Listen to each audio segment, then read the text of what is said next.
Nu se poate așa ceva. Nici ghiozdanul nu mai e greu. Mi-a spus cineva să spun și cât cheltui pe zi aici. Dormi vreo 13 ore. Deci nu trebuie să te duci la liceu să te simți ca în pușcărie, nu? Aveam palpitații. Era...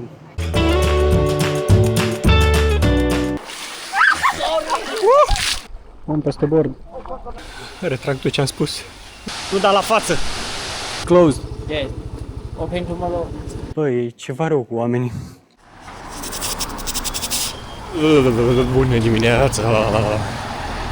Wow, ce friguț e! Sunt vreo 15 grade afară și am făcut și dușuri rece. Că fac dușuri reci dimineața de 3 ani de zile. Dușurile reci nu sunt neapărat despre frig, sunt mai mult despre cum rămâi calm când corpul tău vrea să fugă.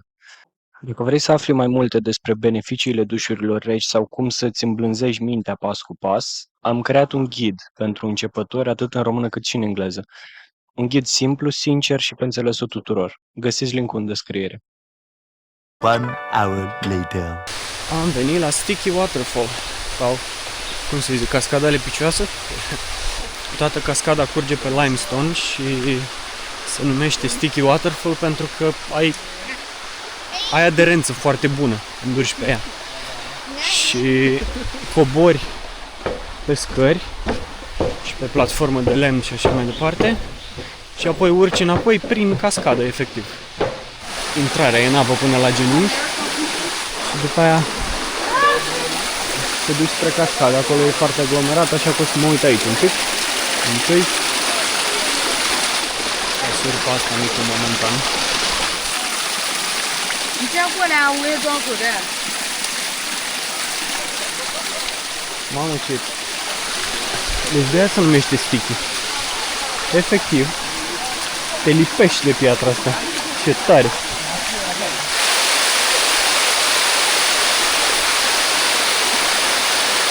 Mai sunt și părți alunecoase. Aici e una dintre ele. Aha.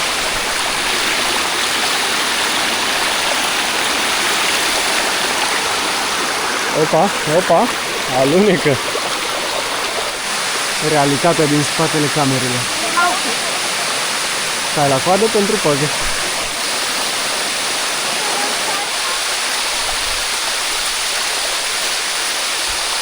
Nu pe aici.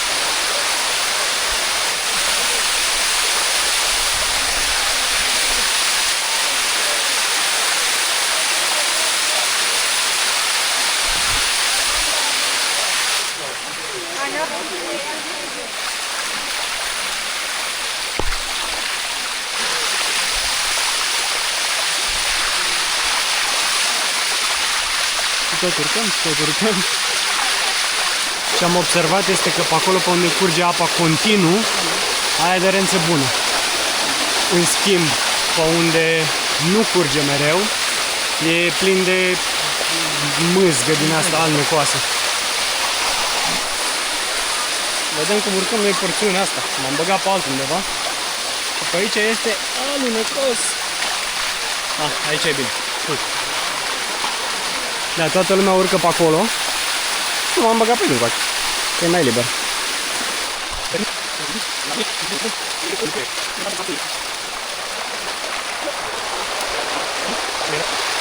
Și am ajuns la următorul nivel. Și am făcut și o baie. Mi-a plănuită. Din fericire e rezistent la apă. Ah, da. Ce să faci? Băi, că m-am căzut, îmi pare rău că n-am avut camera pornită. Dar am făcut poze la 2 oameni, un cuplu, le-am făcut poze și m-am dat puțin mai într-o parte, gen să prind o poză mișto. Și poze mișto le-am făcut. Dar după ce le-am dat telefonul și am ieșit de acolo de unde mă băgasem să fac poze, mi-a fugit piciorul. Aveam camera într-o mână și cu o mână mă țineam, dar nu suficient aparent. Și mi-a fugit piciorul și am căzut exact ca în desene. Mi-au zburat picioarele în sus și am aterizat direct în fund. Aoleu, a fost funny rău de tot. Îmi pare rău că n-am avut camera pornită, dar aia e. Sunt sigur că o să mai cad. O să țin pornită de acum încolo. Dacă am căzut direct în fund, na, am făcut flash cu tot. Da, să vedem ce facem mai departe. O să iau uzi așa pe mine, pantaloni scurți și aleși. Asta e. Cămașa asta sper să o suce ca să înțelegeți. Da? 1 hour later.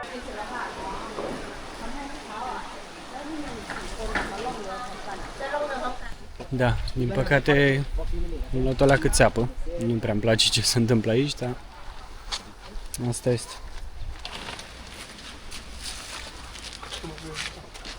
Facem medicine pentru elefanți. Okay. Come on.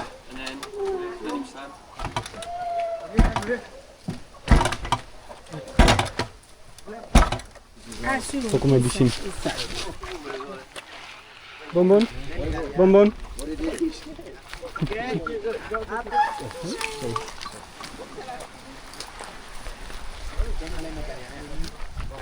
Bonbon?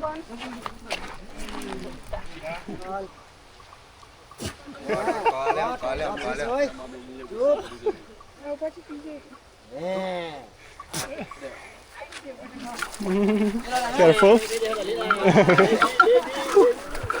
Luckily it's the small one. Thank you. Splash the water for the baby. Don't be scared.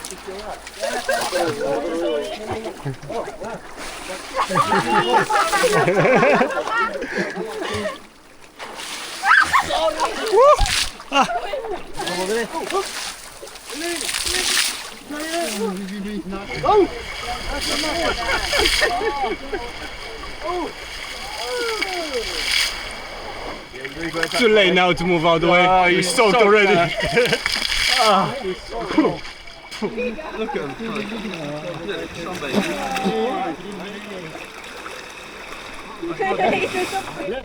Two at the front, one.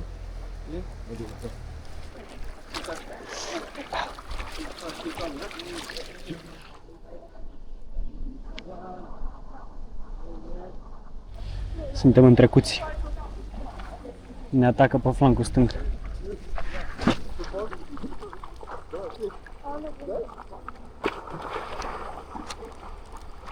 Om peste bord.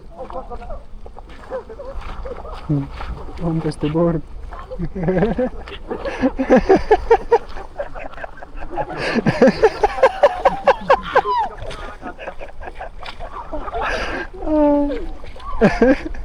S-a aruncat din barcă intenționat și nu-l lasă să-l prindă.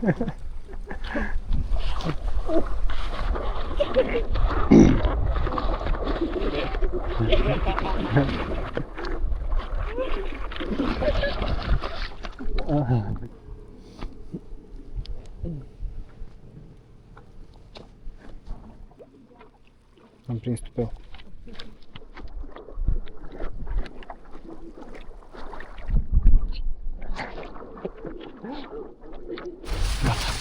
Am urcat în mașină să ne ducă la mașină.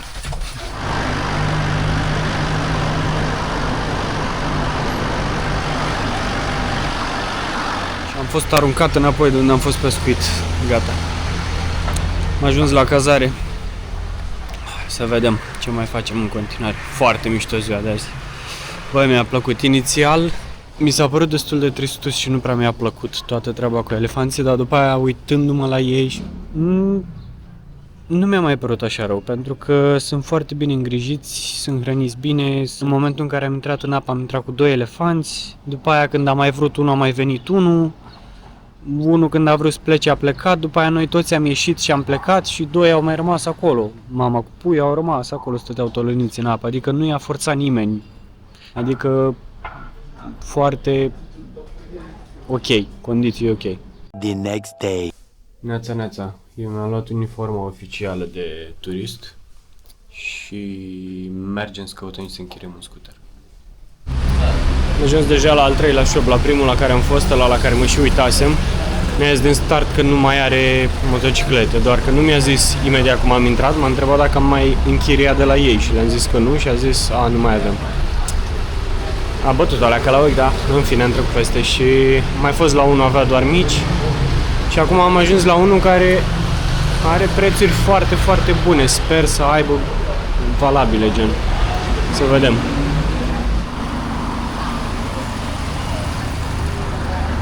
Deci am găsit niște prețuri aici de nici n-am mai avut nevoie să negociez. A negociat el singur pentru mine. Mai am 5 minute, nu pot să zic neapărat că e foarte frumos drumul, adică e mai ok decât un drum expres sau ce e ăla. Partea bună este că sunt curbe multe și mă mai învăț și eu să iau curbele astea, că... Na. Am ajuns. Hai să vedem ce e aici. Pare mișto, momentan. Doar că e puțin dezamăgitor, pentru că te uiți la poze și ai impresia că e un loc mișto, mamă, în natură, nu știu ce. E în mijlocul unui sătuc.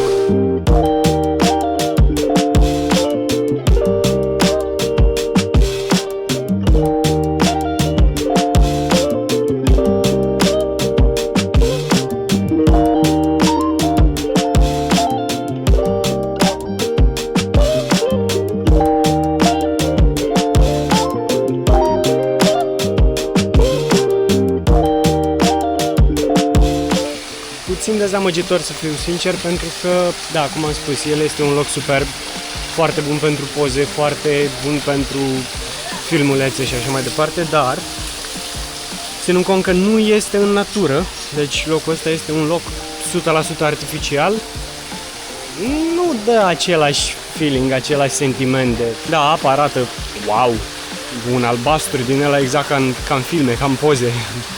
Bineînțeles, are coloranți în ea. Retrag tot ce am spus. Îmi pare rău pentru tot ce am spus, retrag tot. Nu se poate.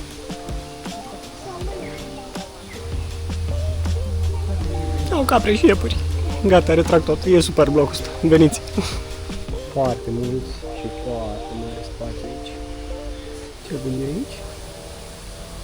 Băi, superbitate. Ți-i scornițele, mă?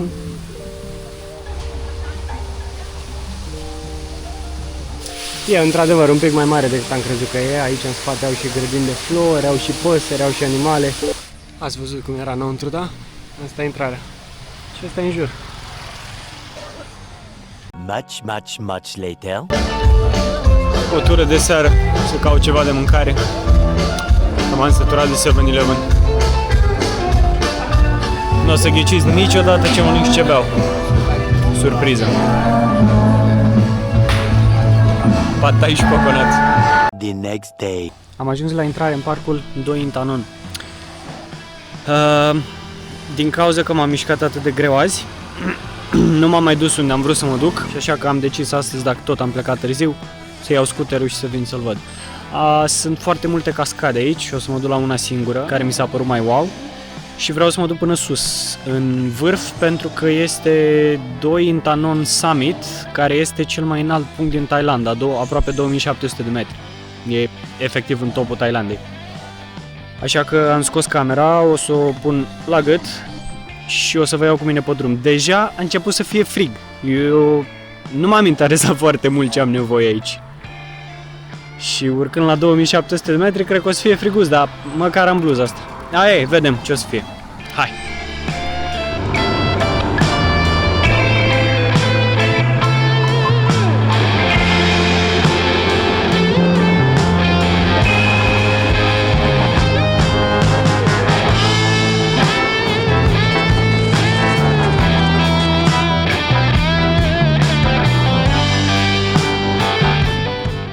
Asta este primul scooter pe care îl închiriez și are frână pe spate, la modul că trebuie să ai grijă cât apeși.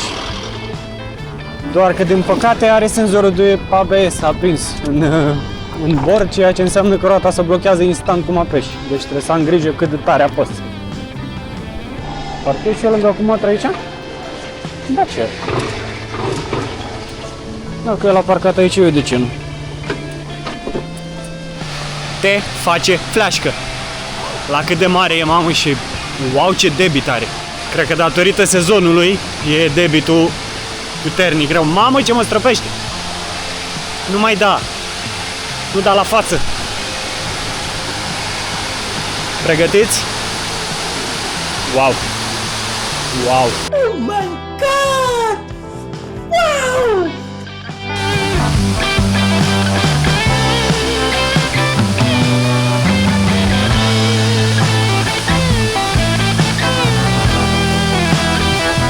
Am găsit locul bun unde nu stropește. Bine, stropește, dar nu așa rău ca acolo jos.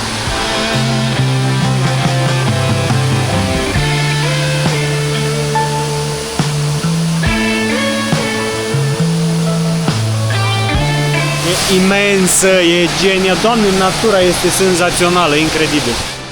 Gata, m-am întors la scuter și trebuie să-i dau repede spre vârf pentru că vreau să prind apusul sus și trebuie să am timp.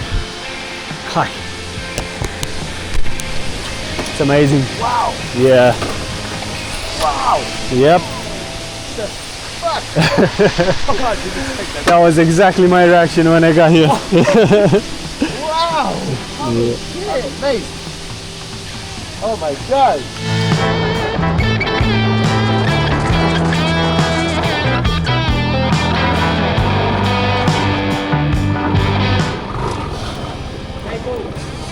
Up to the summit. First It was at this moment that he knew. He fucked up. Oh shit. 5 p.m. What time does it close? At 5. Sorry? It's closed. Yeah. Open tomorrow. I was hoping to get the sunset. Okay. Ticket? You have ticket. Yeah. อ๋อมีบัตรแล้วโอ้มีบัตรแล้วมาขึ้นไปนะโอเค you go Yeah. down at 6 p.m. 6 p.m. Oh, okay. All right. Thank you very much. Yeah.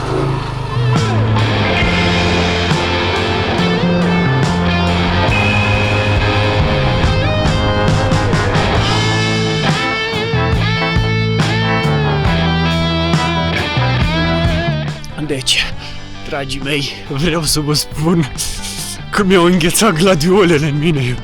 Ah, cât de frig a fost! Am ajuns efectiv în cel mai înalt punct din Thailanda. În vârful vârfului.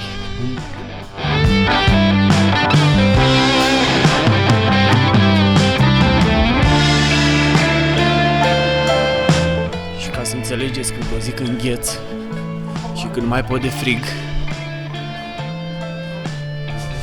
sunt 11 grade aici și eu sunt într-o cămașă și o bluză subțire. Mi-am mâncat scuterul la benzină, am mers cu căltura la maxim. La cât am urcat. Da, bine, recuperez acum pe coborâre, că acum cred că o să merg fără accelerație. Ce credeți, la coborâre am găsit un loc unde prindeam răsăritul. Fix acum a dispărut soarele de acolo. Ah, ce frumos să vede. Problema e că eu am urcat undeva unde scria nu urcați. Și am urcat eu cumva pe chestia asta, dar nu știu cum o să cobor.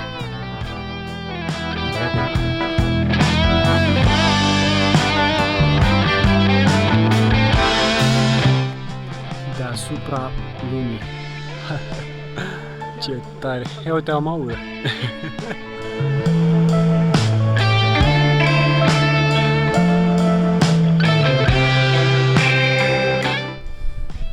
Gata, o să încep și eu coborârea pe care nu o să mai filmez, că trebuie să fiu foarte atent la drum și trebuie să mă chinui să nu îngheț.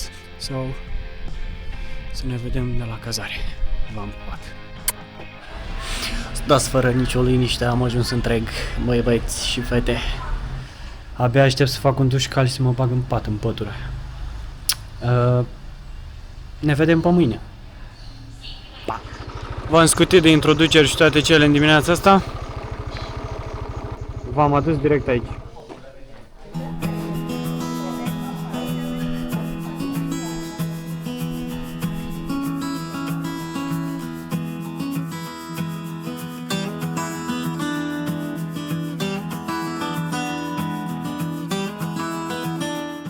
Aparent, din ce am citit aici, acest canion s-a format în urmă cu milioane de ani datorită unui râu care trecea pe aici și care acum nu mai este, acum s-a relocat la 10 km distanță. Aici te trece prin fiecare lucru care a contribuit la formarea canionului până ajungi în canionul propriu-zis, pentru că și drumul până acolo arată așa. Aici îți explică cum apa care a fost aici acum mulți ani a cărat toate sedimentele și a ajutat la formarea acestor structuri și toți copacii care și-au crescut rădăcinile ca ăsta din față. Te trece prin fiecare pas ajutător în formarea a așa ceva. Ei, mergem la Fecior. Fecior încolo.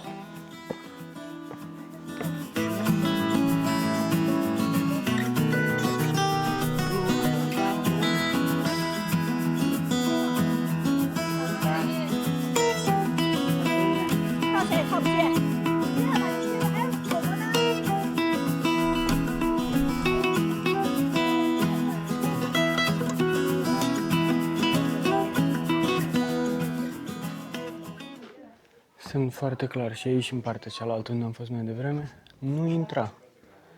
Amende de până la 100.000 de baxi. Era unul acolo, bineînțeles, care a sărit el peste gărdulețul ăla să facă o poză. Bro, de ce? I mean, tu te întorci ca să-i faci o poză lui nevasta și hârjii pereții canionului cu ghiozdanul sau cu geaca. Dacă ar face toți așa, toate frumusețele naturii s-ar distruge. Băi, e ceva rău cu oamenii. Doamne, deci sunt câte unii. Da, hai să mergem mai departe. Și acum, spre ieșire, mergem prin rămășițele albiei râului Ping. Cercetătorii au spus că pe aici ar fi trecut râul Ping din cauza pietrelor pe care le-au găsit aici, care sunt similare sau aceleași cu cele care se află astăzi în râul Ping, care este la 10 km de aici. Și așa au spus ei că acum milioane de ani în urmă, pe aici a trecut acest râu și a format această frumusețe. Am plecat astăzi fiind vineri și pentru că eu mâine plec, o să mă întorc direct la cazare acum și o să mă bag tot restul zilei pe editat. Pentru că trebuie să termin videoclipul pentru duminică. Mâine sunt pe drumuri toată ziua, după aia duminică e destul de ocupat. Atât. The next day. Bună dimineața! Cu bagajele făcute. Acum băgăm unde să aici tot ce se poate. Am făcut rezerva de apă. Îl prind pe băiat sus. Și plecăm. Da, mai învățăm și noi, mai avansăm cu fiecare experiență. L-am legat iar. Pentru că acum am încercat ceva nou. Să vedem, poate stă mai bine așa. Gata, am tras de timp, cred că vreo oră jumate, s-au făcut 12 jumate. Am mâncat, am mai stat puțin, m-am relaxat și sunt pregătit acum să o iau din loc. Mi-a zis nene de unde am luat scuterul că ar fi bine așa cam la fiecare oră și ceva să mă opresc pentru un 15-20 de minute să-l las să se odihnească. Deci a trecut o oră și 10 minute, cred, de când am plecat, mai am vreo oră jumate, vreo oră 40, ceva de genul. Și m-am oprit un pic pe marginea drumului. De aici începe și drumul ăla mai frumos. Și mi-am pierdut lacătul. Da, în fine, de aici începe și drumul ăla mai frumos, așa că o să vreau să pun și camera să filmez un pic. Păi n-am știut eu de ce am luat niște șoricei cu mine. Am observat asta ieri și acum m-am uitat mai bine. Se desprinde scuterul mers. Ia uite-l. Și acum o să-l prind cu un șoricel.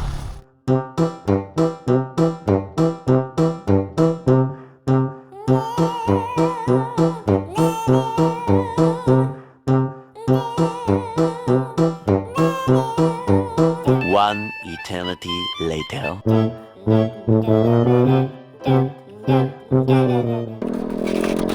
Ia.